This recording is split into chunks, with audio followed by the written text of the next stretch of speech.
Nous devons résister à la crainte. La seule attitude acceptable qu'un chrétien puisse avoir à l'égard de la crainte, c'est « je ne craindrai pas ». Pourquoi? Parce que Dieu est avec moi.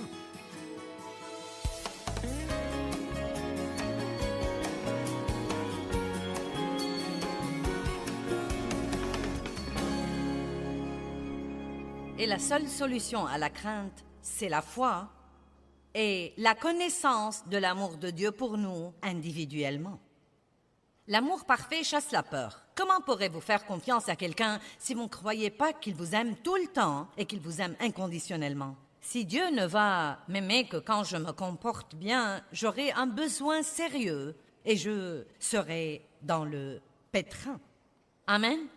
Donc, encore une fois, Dieu vous aime inconditionnellement. La Bible dit des choses étonnantes comme quoi, pour satisfaire son amour, lorsque nous étions encore des pécheurs et des ennemis à lui, Dieu est mort pour nous. Et s'il était prêt à envoyer son Fils unique, combien plus il nous donnera libéralement toutes les autres choses dont nous avons besoin. Dieu nous aime beaucoup et il a un bon plan pour notre vie et il ne veut pas que nous soyons tourmentés par la crainte. Non seulement il ne veut pas que nous soyons tourmentés par la crainte, mais encore il ne veut pas que la crainte entrave notre destinée. Chaque fois que nous essayons d'aller de l'avant ou de faire des progrès, Satan nous offre toujours la crainte pour nous faire régresser. Amen. Donc la crainte numéro 1 dont je veux vous parler, c'est la crainte du mal ou la crainte des ennuis. Personne n'aime avoir des ennuis. Et à l'instant où nous les voyons venir, nous disons normalement « Oh non, pas encore !» Et tout de suite, l'effroi s'installe. Regardons le psaume 27, 13 et 14.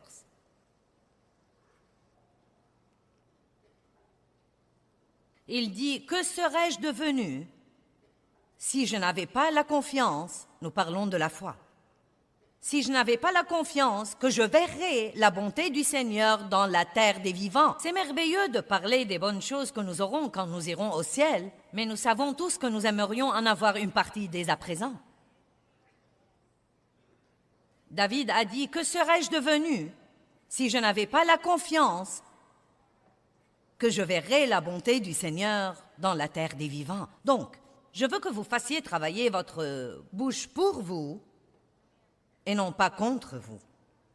Je veux que votre bouche s'accorde avec ce que dit la parole de Dieu et d'arrêter de s'accorder avec l'ennemi qui chuchote des mensonges à votre pensée comme « Rien de bon ne m'arrive jamais. Chaque fois que je gagne un peu d'argent, je le perds. Pourquoi rien de bon ne m'arrive jamais ?» Au lieu de dire ce genre de choses, je veux vous encourager à dire tous les jours « Je crois que quelque chose de bon va m'arriver à moi aujourd'hui.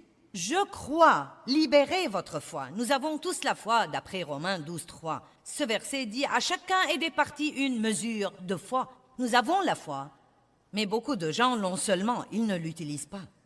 Vous savez, j'avais ce bouclier vendredi matin, car la Bible dit dans Éphésiens de soulever le bouclier de la foi. C'est une autre façon de dire « libérez votre foi ». Quels sont les moyens dont nous pouvons la libérer? Par la prière, par les paroles et par l'action inspirée de Dieu. Combien d'entre vous peuvent se rappeler ça? La prière, les paroles et l'action. Ce que nous disons est très, très, très, très important. Et croyez-moi, ce que nous disons est beaucoup plus important que nous le croyons. La Bible dit dans Proverbe 18, 21, « La mort et la vie dépendent de la langue. Et quiconque l'aime mangera de son fruit, que ce soit pour la vie ou pour la mort. » Je crois que quelque chose de bon va m'arriver aujourd'hui. Et ensuite, j'aime ajouter à ça que parce que je ne veux pas être égoïste et vouloir quelque chose de bon seulement pour moi, je fais suivre ça et je dis, et je crois que quelque chose de bon va arriver par moi aujourd'hui. Amen. À moi et par moi. Sans la foi, nous vivons dans la crainte. Et c'est pourquoi Dieu nous a donné la foi. Sans la foi, nous ne pouvons pas recevoir de Dieu. La grâce et la miséricorde de Dieu ont payé toutes les bénédictions qui sont disponibles pour nous et nous les recevons simplement par la main de la foi. Quand nous libérons notre foi, nous disons Dieu, je crois, et croire veut dire recevoir. Si vous regardez la définition de croire, cela veut dire recevoir, et la définition de recevoir veut dire croire. Donc quand je dis je crois, je dis en fait je reçois. Sans la crainte, nous ne pouvons pas recevoir de Satan. Pensez-y. Sans la foi, nous ne recevons pas de Dieu. Mais sans la crainte, nous ne pouvons pas recevoir de Satan. Maintenant, ce n'est pas parce que vous ressentez la crainte que vous devez craindre. Et c'est une chose très importante que les gens doivent comprendre. Nous allons toujours ressentir la crainte à différents moments, mais elle n'est pas la mienne jusqu'à ce que je la prenne. Ce n'est pas parce que je la ressens qu'elle est la mienne. C'est signe que le diable essaye de m'empêcher d'avoir quelque chose que Dieu veut que j'ai. Il essaye de me mettre dans un genre d'esclavage ou de me tourmenter à certains égards. Le doute est un type de crainte. L'effroi est un type de crainte. Et je voudrais même vous voir arriver au point où, quand les ennuis viennent, ou qu'il y a quelque chose dont nous devons nous occuper qui va être fâcheux ou pas très drôle ou pourrait probablement, vous savez, être un vrai problème, au lieu de dire « Oh, encore !» J'en ai plus qu'assez de ça. Combien de choses stupides vous avez déjà dites et vous ne vous êtes même pas encore occupé du problème? Oh mon Dieu, ça va me tuer si ça continue. J'aimerais vraiment arriver au point où nous pourrions dire « Tout ce que je dois faire, je peux le faire par Christ qui me fortifie. Je ne craindrai pas. » J'avais autrefois ce sentiment vague autour de moi tout le temps. Et je veux dire par autrefois la fin des années 70. Et j'avais essentiellement eu ce sentiment toute ma vie. Beaucoup de mauvaises choses me sont arrivées depuis que j'étais très petite fille. Beaucoup de choses tristes, beaucoup de mauvaises choses, beaucoup d'abus, beaucoup de craintes. Et tant de mauvaises choses m'arrivaient de tous les côtés que je suis arrivée au point où j'attendais plus ou moins le désastre suivant. Et donc même quand je suis devenue chrétienne et que j'essayais de servir Dieu diligemment, j'avais toujours ce sentiment vague, ce sentiment menaçant. Quelle est la chose suivante qui va arriver? Est-ce que quelqu'un comprend de quoi je parle? Et comme j'ai commencé à étudier la parole, j'étais debout dans la salle de bain un matin. Je vois toujours clairement où j'étais debout. Et j'arrangeais mes cheveux pour sortir ce jour-là et je me suis finalement arrêtée et j'ai dit, Dieu, quelle est cette chose que je ressens tout le temps et qui ne me permet jamais de me détendre ou d'oser même penser que quelque chose de bien va m'arriver aujourd'hui. Je ne savais pas encore ce que c'était. Et le Seigneur a parlé à mon cœur, le Saint-Esprit a parlé à mon cœur et il a dit « mauvaise appréhension ». J'ignorais ce que c'était. Mais comme Dieu, souvent, s'y prend avec nous, je suis tombée au cours des quelques jours suivants sur le livre de Proverbes 15, et je voudrais que vous le regardiez avec moi. Proverbes 15. Tous les jours du malheureux et de l'affligé deviennent mauvais à cause des pensées angoissantes et des appréhensions, des mauvaises appréhensions. Mais celui qui a un cœur heureux a un festin continuel, indépendamment de ses circonstances. Nos jours deviennent mauvais à cause de l'effroi et des petites craintes vagues, comme quoi quelque chose arrivera qui sera plus que nous ne pouvons supporter. Eh bien, il y a des rumeurs sur un licenciement au travail, je ne sais pas, mince alors, ça m'a inquiétée, je ne sais pas. Que penses-tu de ce qui se passe dans le monde aujourd'hui? Tout le monde demande à tout le monde, que penses-tu de ce qui se passe dans le monde aujourd'hui? Eh bien, c'est très évident, c'est un gâchis. Et c'est un gâchis parce que les gens, en masse, pas tout le monde, mais comme une nation, nous nous sommes détournés de Dieu. Et les choses ne marchent pas comme il faut quand on essaye de se débarrasser de Dieu. Mais la bonne nouvelle, et il y a toujours de bonnes nouvelles, Mon Dieu, j'en ai assez d'écouter de mauvaises nouvelles tout le temps. Il paraît que tout ce que tout le monde veut faire, c'est de parler des problèmes. Il y a de bonnes choses parce que Dieu est bon et l'Évangile est la bonne nouvelle. Il y a beaucoup, beaucoup, beaucoup de bonnes choses. Et je veux parler de bonnes choses.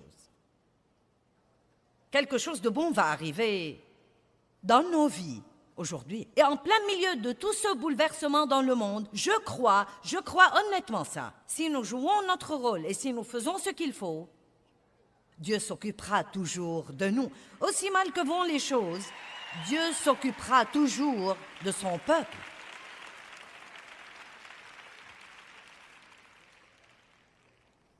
Et c'est ce que nous devons regarder. Les mauvaises appréhensions. Nos jours deviennent mauvais à cause des pensées angoissantes et des mauvaises appréhensions.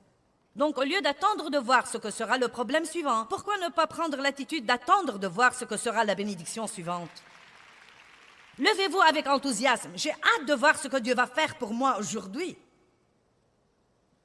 Dieu fait vraiment beaucoup de choses que nous ratons parce que nous sommes occupés à penser aux choses qu'il ne fait pas.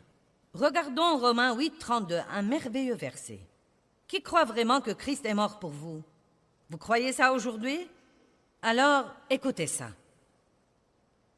Lui qui n'a point épargné son propre et unique Fils, mais l'a livré sur la croix pour nous tous, comment ne nous donnera-t-il pas aussi libéralement et gracieusement toutes les autres choses avec lui? Oh, bonté divine, c'est un verset riche. Si nous croyons que Christ est mort pour nous, et c'est absolument le don le plus grand, pourquoi vivons-nous donc en craignant que Dieu ne s'occupe pas des autres choses dans nos vies dont nous avons besoin? Quelque chose de bon va arriver. Le roi David, dans le psaume 23, dit « Je ne craindrai aucun mal, car tu es avec moi. » Je crois qu'il faisait une confession là. Je crois qu'il faisait la même confession que j'essaye de vous amener à faire. Tant de ces choses que nous voyons David dire dans les psaumes, je ne suis pas sûre qu'ils fussent nécessairement son compte-rendu de ce qui arrivait. Je crois qu'il déclarait ce qu'il croyait. Je ne craindrai aucun mal. Le Seigneur est mon berger, je ne manquerai de rien. Oui, même quand je marcherai par la vallée de l'ombre de la mort, tu es avec moi. Je ne craindrai aucun mal, car tu es avec moi. Ne craignez pas les mauvaises nouvelles. Et quand vous les recevez, la première chose à laquelle vous devez penser, je suis plus que vainqueur. Que veut dire vraiment ce verset dans Romains 8, 37? En plein milieu de toutes ces choses, nous sommes plus que vainqueurs. J'y ai beaucoup pensé. Et je crois vraiment ce que je me prépare à dire. Je crois qu'être plus que vainqueur veut dire que vous savez déjà que vous avez la victoire avant même d'avoir le problème. N'est-ce pas merveilleux d'être tellement hardi que, quoi qu'il arrive, on ne doit pas le craindre? Si je perds mon travail, Dieu m'en donnera un autre. Dieu s'occupera de moi. Il m'a donné celui que j'ai et il m'en donnera un autre. Rappelez-vous, nous recevons du diable par la crainte. Nous recevons de Dieu par la foi. Nous devons résister à la crainte. La seule attitude acceptable qu'un chrétien puisse avoir à l'égard de la crainte, c'est « je ne craindrai pas ». Pourquoi? Parce que Dieu est avec moi. Et tant que Dieu est avec moi, il s'occupera de tout le reste. Dans Ésaïe 30, 18, c'est un beau verset. Il est très long dans la Bible amplifiée, mais il dit que Dieu attend, cherche et désire de trouver quelqu'un pour être bon envers lui, et qu'il peut être bon envers ceux qui attendent, cherchent et désirent qu'il soit bon envers eux. Imaginez cette image. Dieu en haut dans les cieux qui dit parce qu'il est si plein d'amour et l'amour veut donner. Oh, que puis-je faire pour quelqu'un aujourd'hui? Et il ne cherche pas quelqu'un qui dit oh, je ne sais pas si je peux supporter ça. J'en ai plus qu'assez des mauvaises nouvelles. Un problème, chaque fois que je me retourne, je trouve un autre problème. Quand est-ce que quelque chose de bon va m'arriver? Dieu lui dira, eh bien, je devrais t'ignorer.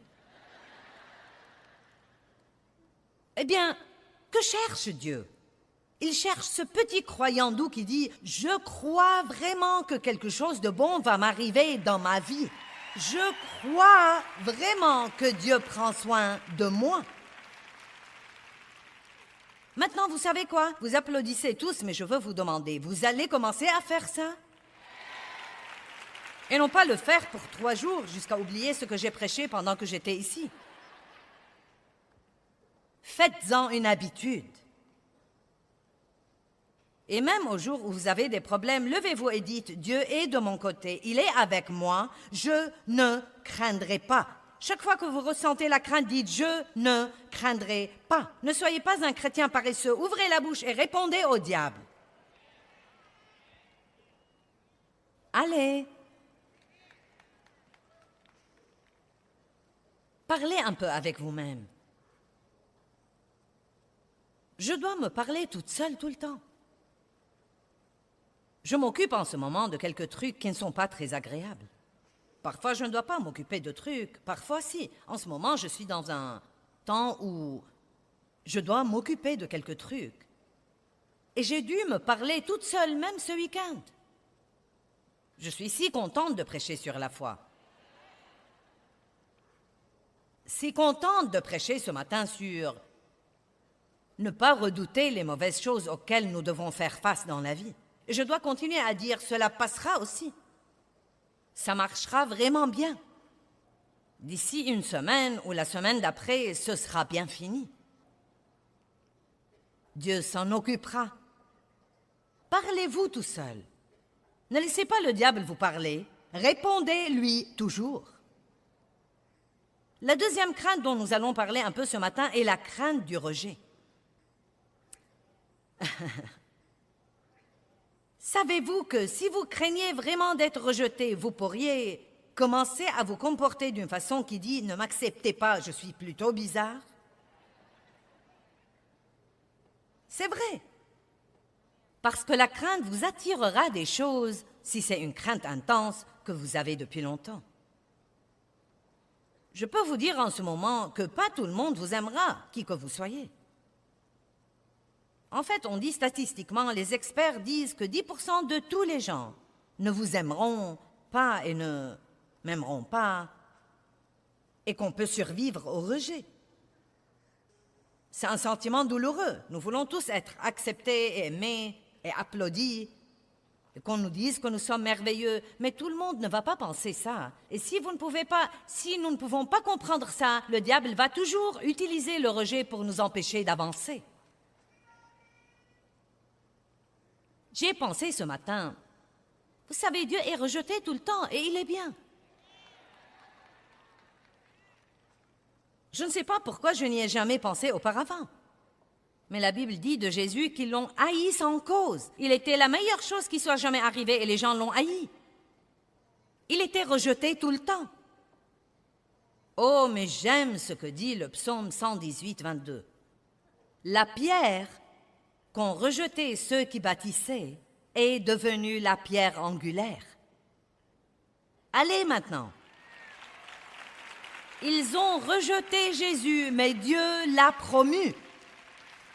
Et qui que soit celui qui vous rejette, si vous gardez vos yeux sur Dieu et que vous ne laissez pas ce rejet vous détruire, Dieu vous promouvra en temps voulu et d'habitude devant les gens qui vous ont rejeté.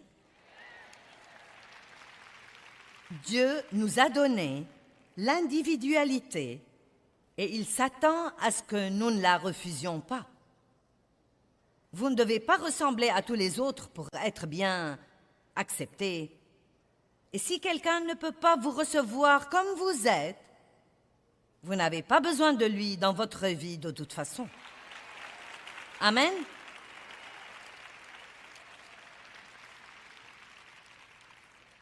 Regardons Luc chapitre 10, versets 10 et 11.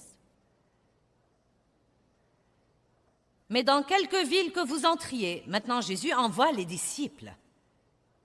Ils ont été formés, mais maintenant il est temps d'aller dans le monde. Mais dans quelque ville que vous entriez et où l'on ne vous recevra pas et ne vous acceptera pas.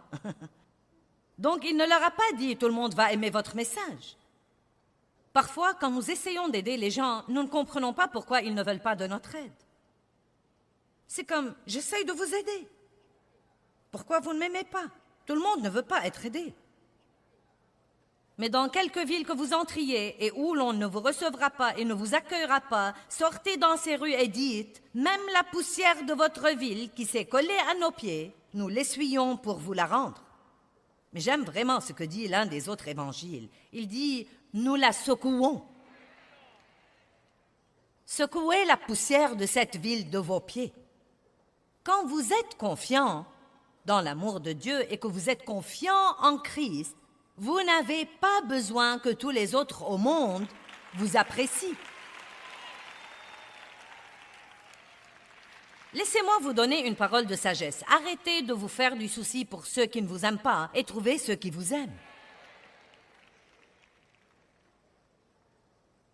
Et je prie que vous arriviez tous au point où, quand les gens vous rejettent, vous serez capable de secouer ça et de dire, vous savez quoi? Vous avez un problème. Or, cela ne veut pas dire que nous ne voulons pas apprendre et grandir. Et si nous faisons quelque chose qui détourne les gens de nous tout le temps, à ce moment-là, pour l'amour de Dieu, apprenons et grandissons. Mais le point essentiel, c'est que, aussi bien que vous vous comportiez, il va y avoir des personnes qui ne vous aimeront pas. Ils n'aimeront pas votre personnalité, ils n'aimeront pas vos manies. Vous n'allez pas vous accorder avec tout le monde. Parlons de la grâce pour un instant. Oh, la grâce est une chose si étonnante. Et vous savez, au tout début de mon ministère, je vais être franche avec vous, je montais ici et je croyais que je devais amener tout le monde à m'aimer. Et j'étais si blessée quand quelqu'un se levait et s'en allait, surtout au tout début, parfois, vous savez. Si j'étais invitée dans une église et que les hommes ne s'attendaient pas à moi, il y avait parfois des hommes qui se levaient et s'en allaient. Oh, c'était si dur. Mince alors, cela me blessait parce que je manquais d'assurance. Et je tirais toujours une partie de ma valeur des visages des gens, de leurs actions. Est-ce qu'ils sourient? Est-ce qu'ils froncent leurs sourcils? Sont-ils endormis? Sont-ils éveillés? Et vous savez, quand vous avez la crainte du rejet, vous imaginez des choses qui ne sont même pas vraies. Je me rappelle que j'étais une fois dans une réunion où j'enseignais et au bout de 10 minutes seulement du sermon, une femme s'est levée, elle était dans la 2e rangée, et elle est partie. Eh bien non, mais le diable m'a dit, elle ne t'aime pas. Et j'ai été tourmentée par ça tout au long de mon enseignement ce soir-là. Non mais cela m'a presque achevée parce que je pensais, eh bien, mon sermon doit être mauvais. Et vous savez, c'est horrible. Non, mais si vous croyez que c'est dur que le diable attaque votre pensée, essayez de prêcher dans une salle remplie de gens et voyez-le attaquer votre pensée. Et quand cette réunion s'est terminée ce soir-là, quelqu'un est venu me dire « Mon amie m'a demandé de te dire qu'elle était vraiment désolée de devoir partir pendant que tu prêchais, mais elle devait aller au travail. Mais elle voulait tellement t'écouter qu'elle a fait tout le chemin jusqu'ici juste pour pouvoir t'écouter pour 10 minutes. »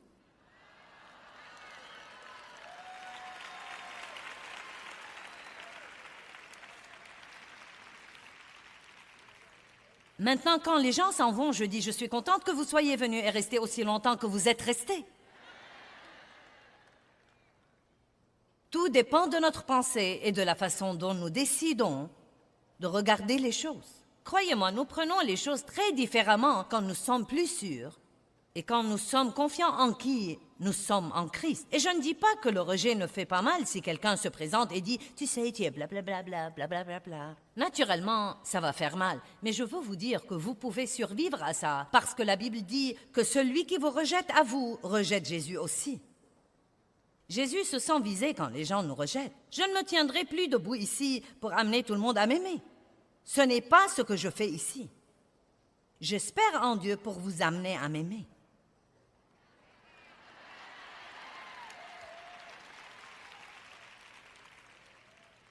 Peut-être qu'il y a quelqu'un qui est venu ici aujourd'hui comme invité et vous pensez « Ça ne marche pas, sœur, car je ne t'aime pas. »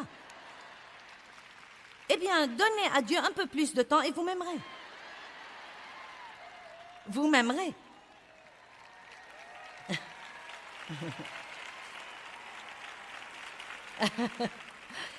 Vous voyez, je suggère que vous priez, Dieu, donne-moi grâce partout où que j'aille aujourd'hui. Dieu, toi, amène les gens à m'aimer, parce que je n'ai pas l'énergie de jouer au plus fin avec les gens. Eh bien, c'est trop de stress de sortir et d'avoir à ne pas être moi.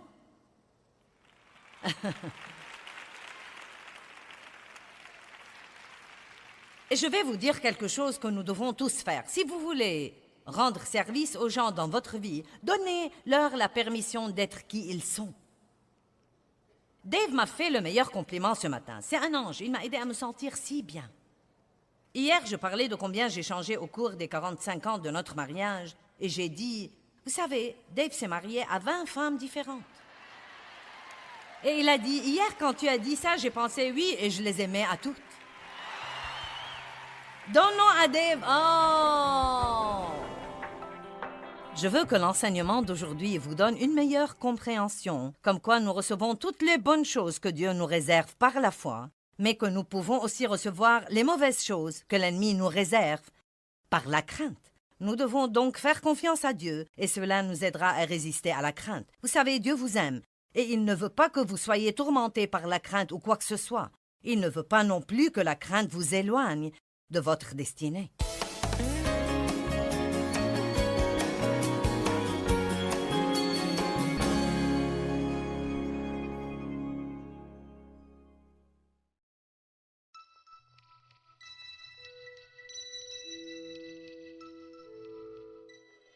Le royaume des cieux est assailli avec violence, mais seuls les violents, hommes et femmes de Dieu, s'emparent de ce royaume et en jouissent dans leur vie. Pas les craintifs, pas les timides, pas les faibles, pas les peureux, pas les négatifs, pas les gens qui redoutent les ennuis, pas les gens qui craignent le changement, mais les violents, les hardis, les courageux, les gens qui disent « Je crois Dieu ».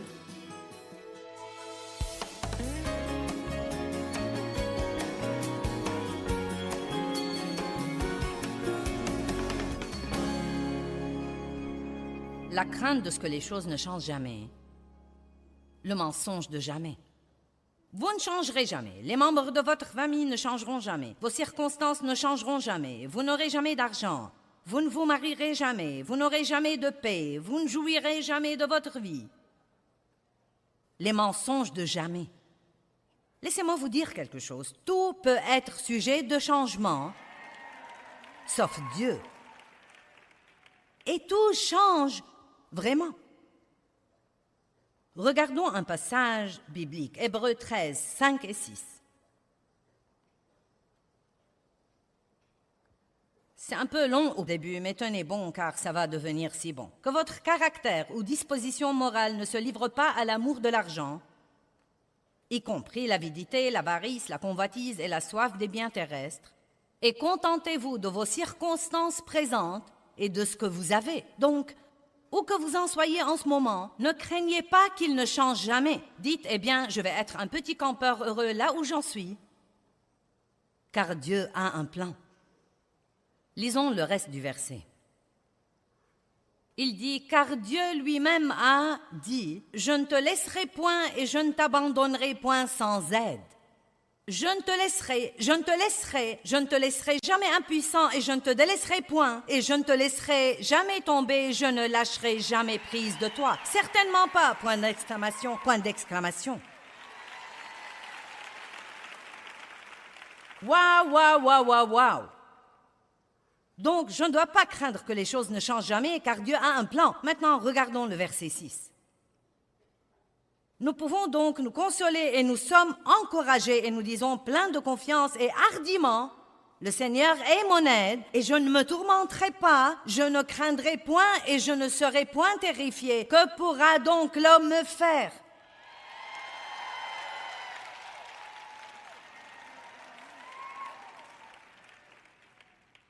Il a dit, nous disons.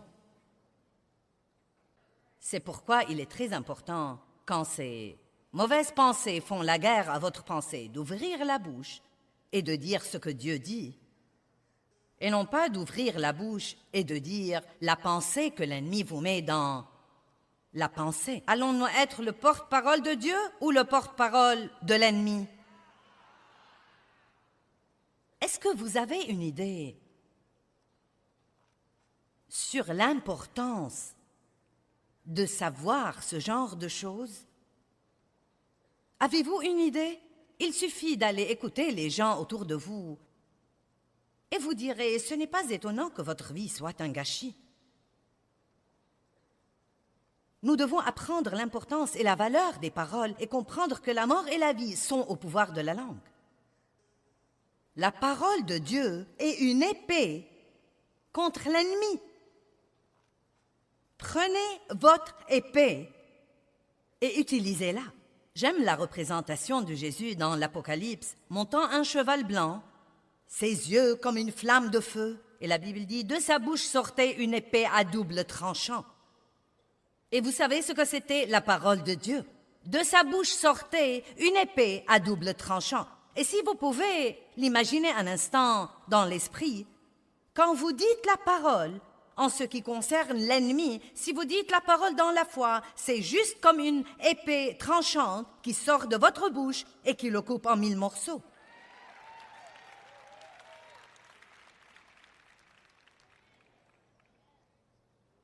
C'est pour moi une des choses les plus précieuses que j'enseigne aux gens. Ça ne suffit pas de connaître la parole. Vous devez apprendre à dire la parole. Quand le diable dit « rien ne changera », dites « Dieu a un plan ». Ça changera. Ensuite, il y a des gens qui craignent que rien ne change jamais et des gens qui craignent le changement. Mais le changement est certain. Très peu de choses dans la vie sont pour toujours. Le savez-vous? Nos corps changent. Quelqu'un comprend déjà ça?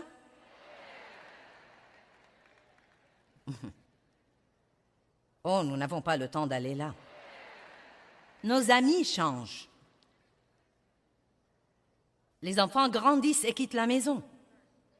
Les compagnies font faillite. Les quartiers se détériorent.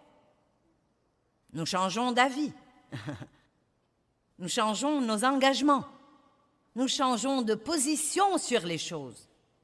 Peut-être qu'il y a des choses en ce moment dont vous êtes convaincus à 100%. Et d'ici 2 ans, vous pourriez penser, je ne sais pas comment j'ai jamais pu croire ça. Et même ce que nous voulons change, ce que nous aimons change et nos désirs changent. Mais quand quelque chose change dans nos vies, même si c'est quelque chose que nous ne voulons pas changer, et qui change de toute façon, la meilleure chose que nous puissions faire, c'est de changer d'avis et de nous rattraper sur ce plan. Il n'y a rien de pire que d'avoir son esprit dans le passé et son corps ici quelque part dans l'avenir. Regardons 2 versets que vous connaissez probablement, mais je crois que ça vaut la peine de les regarder ce matin. Ésaïe 43, 18 et 19. Ne vous souvenez pas sérieusement des choses précédentes et ne considérez pas les choses anciennes. Voici, je fais une chose nouvelle. Maintenant, elle va germer. Vous ne l'apercevrez-vous pas, vous ne la connaîtrez pas, vous n'en tiendrez pas compte. Oui, je mettrai même un chemin dans le désert et des rivières dans le lieu désolé. Vous ne devez pas craindre le changement. Donnez-vous un peu de temps pour vous y habituer. Qui est en plein milieu de changement en ce moment? Eh bien, certains d'entre vous n'aiment pas ça. Eh bien, ça ne va pas empêcher le changement. Vous feriez donc aussi bien d'avoir une nouvelle mentalité. Dieu, je vais apprendre à aimer cette nouvelle chose, même plus que je n'ai aimé l'ancienne. Et je crois qu'elle sera meilleure que la chose dont je me défais. Maintenant, une des raisons pour lesquelles nous nous sentons parfois déchirés pendant les temps de changement est qu'une partie de nous veut une chose nouvelle et que l'autre partie de nous est toujours accro à l'ancienne, car nous avons des liens d'âme avec les choses. Quand j'ai quitté mon travail à l'église où j'ai travaillé pendant...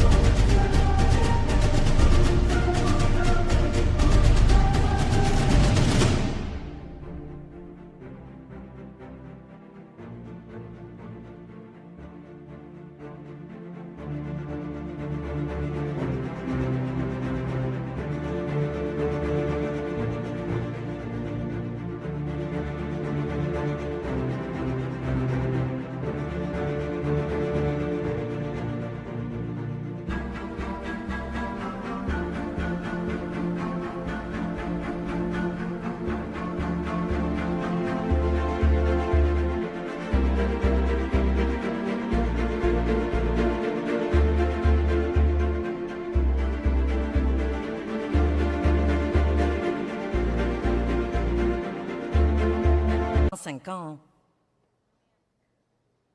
je savais que je devais partir. Je savais que Dieu m'appelait à commencer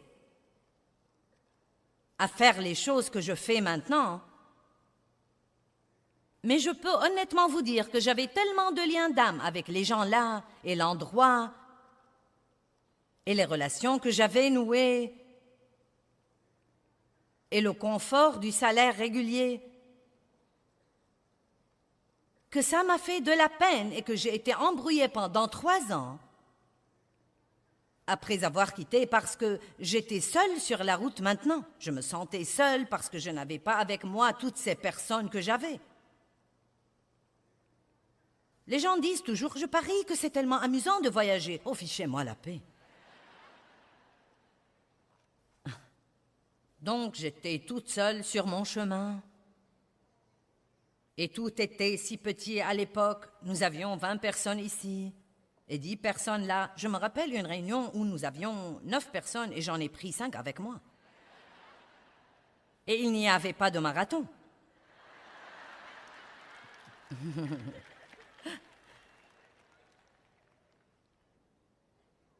Et donc quand j'étais en ville, j'allais à l'église le dimanche. Et il y avait là tous mes amis et la belle musique. Et le pasteur parlait de la retraite qu'il venait de faire. Et je me sentais vraiment triste, j'étais presque déprimée. Et ensuite je pensais, oh, j'ai fait ce qu'il ne fallait pas, j'aurais dû rester là. Et honnêtement, je ne savais pas ce qui n'allait pas chez moi. Et finalement, quelqu'un m'a dit, c'était un homme de Dieu très expérimenté, il a dit, c'est les liens de l'âme. Et j'espère que ça aidera quelqu'un ici. Quand vous savez que vous avez fait ce qu'il fallait en passant à une chose nouvelle, et pourtant vous avez toujours la nostalgie de l'ancienne. Ça devient un peu embrouillant parfois, n'est-ce pas? C'est comme, quel est mon problème? J'ai cru que je faisais ce que j'étais censé faire. Pourquoi je me sens comme ça? Car vous devez toujours donner à votre âme quelque temps pour rattraper votre esprit. Amen? Vous savez, les gens à qui vous permettez de vous influencer sont probablement une des choses les plus importantes dans votre vie. Eh bien, je ne veux pas les blesser. Et je ne veux pas être seule.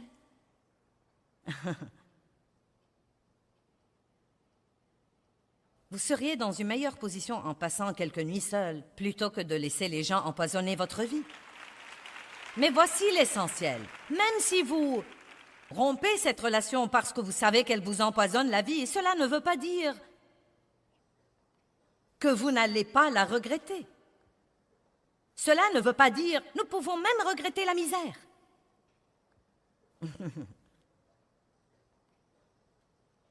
Je m'adresse à certaines personnes, n'est-ce pas? Vous savez, plutôt que de vous asseoir à la table de déjeuner avec tous vos, vous savez, amis au travail, et être comme une décharge pour tous leurs commentaires négatifs et plaisanteries cochonnes et grossièretés et tout ce qu'ils veulent déverser sur vous. Pourquoi ne pas utiliser ce temps pour déjeuner, puis sortir faire une longue promenade agréable et parler à Dieu? Eh bien, je pourrais rater quelque chose. C'est probablement quelque chose que vous devez rater de toute façon. Allez.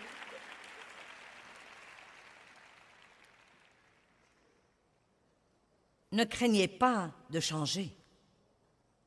Vous savez, quand Moïse est mort, c'est très intéressant dans Josué 1, je n'ai pas le temps de vous prendre là. Dieu est allé à Josué et lui a dit une chose vraiment étonnante, Moïse est mort. Je suis tout à fait sûre que Josué le savait. D'autant plus qu'ils ont déjà été dans un temps de deuil pour Moïse. Mais quand Dieu a dit Moïse est mort, il disait beaucoup plus que ça. Il disait, il est temps que les choses changent. Tu vas prendre une nouvelle responsabilité. Les choses ne vont plus être comme elles étaient. Il n'est plus tombé de manne par après. Il était temps que le peuple grandisse. Et peut-être qu'il y a des choses dans votre vie qui sont mortes depuis longtemps, mais vous les traînez toujours avec vous. Et ce que vous devez faire, c'est de lâcher l'ancien pour que vous puissiez complètement prendre le nouveau. Vous devriez me voir quand j'essaye de prêcher aux gens et je commence même à dire « Et si vous n'obtenez pas ce que vous voulez ?» Je n'ai jamais eu les applaudissements de toute la salle quand je disais ça. Hier soir, quand je lisais, ou n'importe quand, chaque fois que je lisais Hébreux 11, le panthéon de la foi, le panthéon des héros de la foi, et que je parlais de ça, et de tous ces gens qui ont cru, et il dit qu'ils sont tous morts, soutenus et contrôlés par leur foi, mais n'ayant jamais reçu l'accomplissement de la promesse. Non, mais elle était juste là-dedans comme elle est en ce moment. Je n'ai pas dit que Dieu ne s'est pas occupé d'eux, mais Dieu avait un plan qui était un peu différent de leur plan. Dieu voulait encore nous regrouper et nous permettre de faire partie du groupe. Dieu ne nous donne pas toujours tout ce que nous voulons et nous ne devons pas craindre ça. Nous devons dire, si je n'obtiens pas ce que je veux, cela veut dire que je ne suis pas censé l'avoir. Avons-nous confiance en Dieu autant que ça? Si je n'obtiens pas ce que je veux, cela veut très simplement dire que je ne suis pas censé l'avoir. Mais je le veux! Ne pensez plus à ce que vous voulez et pensez à Dieu. La Bible dit, fais de l'Éternel tes délices et il te donnera ce que ton cœur désire et non pas les désirs de votre chair. Dieu nous donne certaines des choses que nous voulons, mais il ne nous donne pas toutes les choses que nous voulons, car parfois nous ne sommes pas assez intelligents pour vouloir ce qu'il faut. Il y a des gens qui sont assis ici aujourd'hui, qui ont voulu des choses dans le passé, et vous êtes débrouillés pour l'avoir dans la chair, et maintenant vous regrettez de tout votre cœur de les avoir. Et bon sang, j'ai des amens robustes là-bas.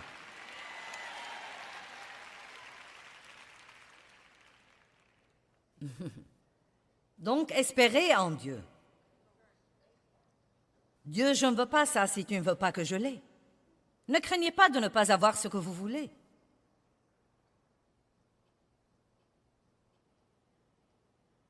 Vous savez, Paul dit dans Philippiens 4, « J'ai appris à être content, dans l'abondance comme dans le besoin. » Vous savez pourquoi? Parce qu'il s'était abandonné à Dieu. L'abandon est un merveilleux, merveilleux mot. J'ai appris ce mot, peut-être, il y a 18 ou 20 ans. Combien c'est important de s'abandonner totalement à Dieu. Et cela veut dire que vous dites, Dieu, je crois que je vis en ce moment, que je suis dans ta volonté parfaite et que tout ce qui arrive dans ma vie va travailler pour mon bien. D'une façon ou d'une autre, ça va se conformer à ton plan. Et non pas, j'ai horreur de ça.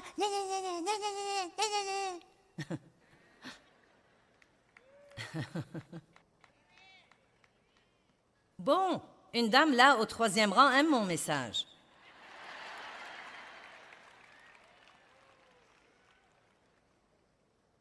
Eh bien, je n'arrive pas à croire que tout ce qui se passe dans ma vie soit de Dieu. Je n'ai pas dit que tout ce qui se passe est quelque chose que Dieu fait exprès dans notre vie, mais écoutez-moi, je vais vous dire une chose. S'il ne l'enlève pas quand nous voulons qu'il l'enlève, c'est qu'il a l'intention de l'utiliser pour un but plus important.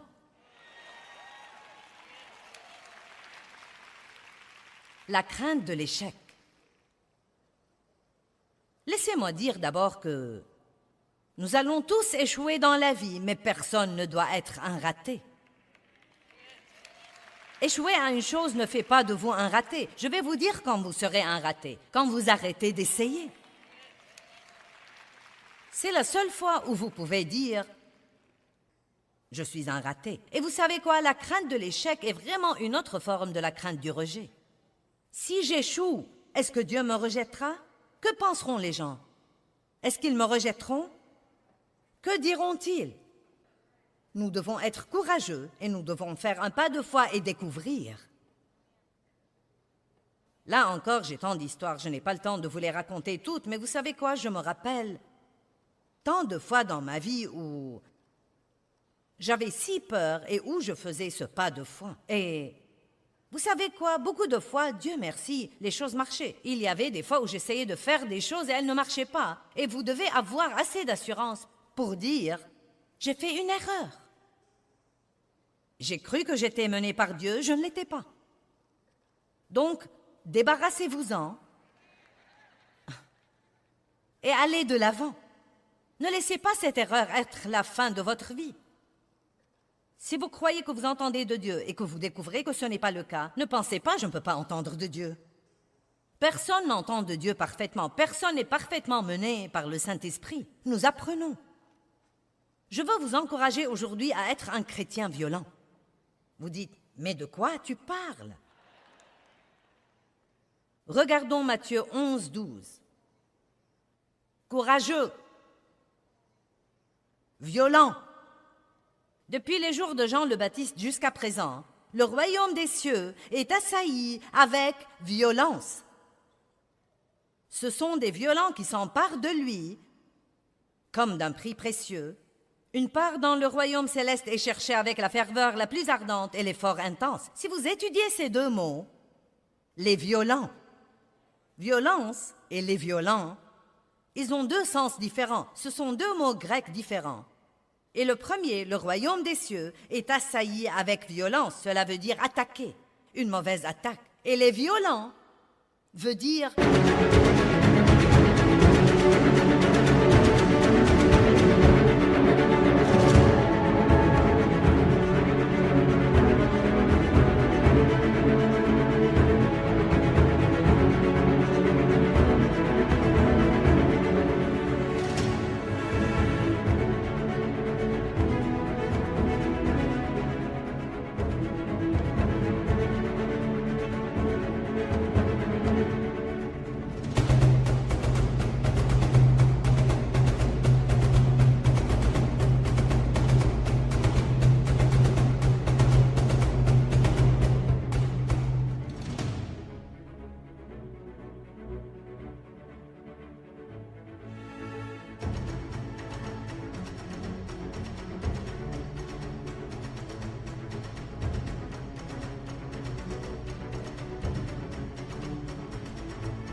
les courageux et les énergiques. Le royaume des cieux est assailli avec violence, mais seuls les violents, hommes et femmes de Dieu, s'emparent de ce royaume et en jouissent dans leur vie. Pas les craintifs, pas les timides, pas les faibles, pas les peureux, pas les négatifs, pas les gens qui redoutent les ennuis, pas les gens qui craignent le changement, mais les violents, les hardis, les courageux, les gens qui disent « Je crois Dieu ». Et je n'ai pas peur de faire un pas de foi et de découvrir si ce que j'entends est vraiment de Dieu ou pas. Vous savez, j'ai essayé le ministère de la télévision longtemps avant que Dieu ne me l'ait donné. Nous avons loué un studio à la télé par câble à Saint-Louis et j'allais avoir un talk show. J'ai pris 3 ou 4 de mes employés et nous allions nous asseoir et j'allais être comme l'hôtesse et leur poser des questions et les interviewer. Ce qui est arrivé, c'est que je posais les questions et j'y répondais moi-même. Et ils s'asseyaient là comme des meubles supplémentaires. Et ce n'était même pas ce que Dieu voulait que je fasse pour commencer. Donc vous savez ce qui est arrivé? Après 6 mois d'être à la télé, je n'ai reçu qu'une seule lettre. Et il n'y avait pas d'argent dedans. Mais quand Dieu a ouvert la porte, oh bonté divine, comme une inondation puissante. Donc vous savez, je ne suis même pas désolée d'avoir eu cette expérience. Car, à dire vrai, parfois quand Dieu vous appelle à faire quelque chose, vous vous embrouillez un peu sur le timing. Vous avez quelque chose qui flotte au-dedans de vous et vous pensez « Eh bien, je suis censé faire ça ou je ne suis pas censé le faire ?» Et la seule chose que je peux dire, c'est « Faites un pas de foi et découvrez. » Hey, si je marche dans la mer Rouge et qu'elle ne se fend pas, je reculerai.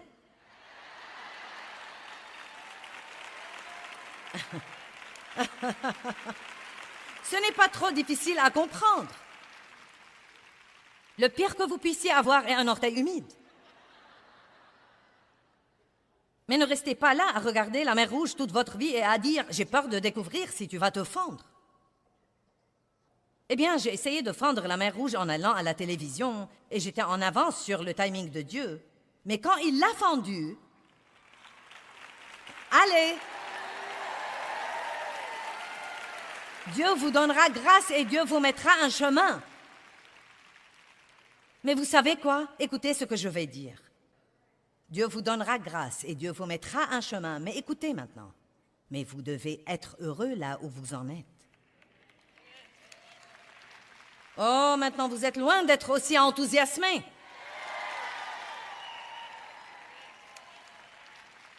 Oh, vous êtes si marrant. J'ai dit Dieu vous mettra un chemin et Dieu vous donnera grâce et tout le monde dit ouais. Mais vous devez être heureux là où vous en êtes.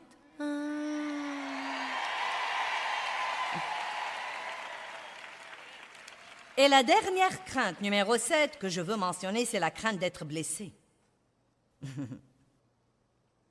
La crainte d'être exploité.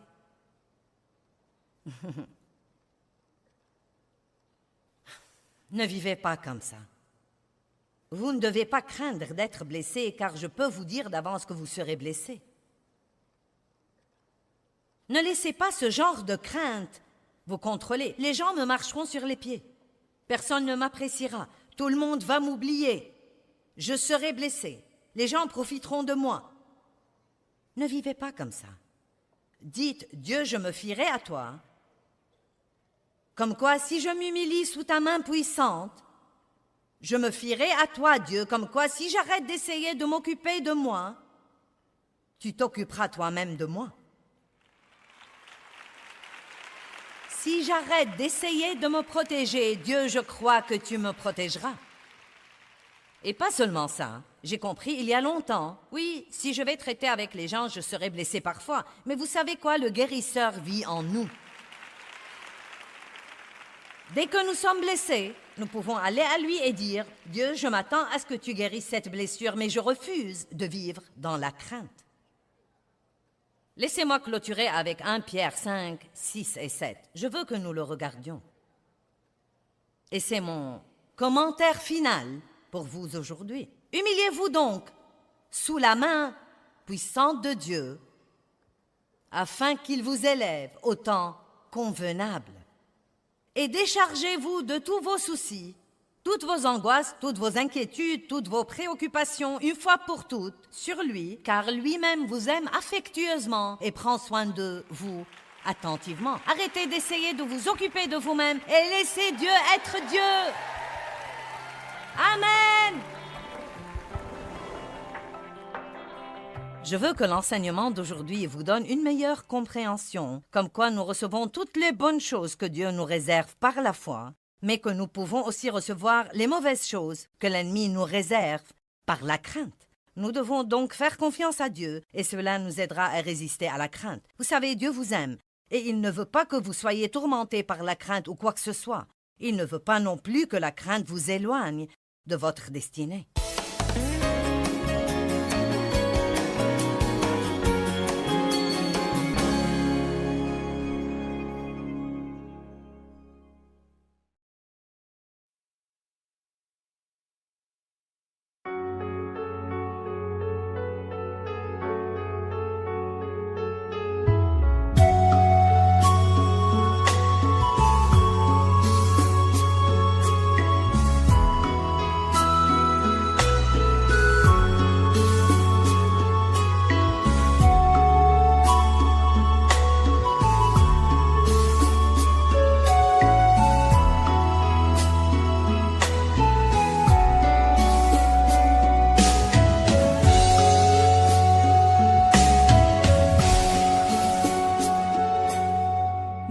khắp phương trời vẫn nhớ tới quê hương. Người về đây thăm làng trù quê mẹ và làng sen quê cha, xúc động bồi hồi người rơi giọt lệ thương mái nhà tranh.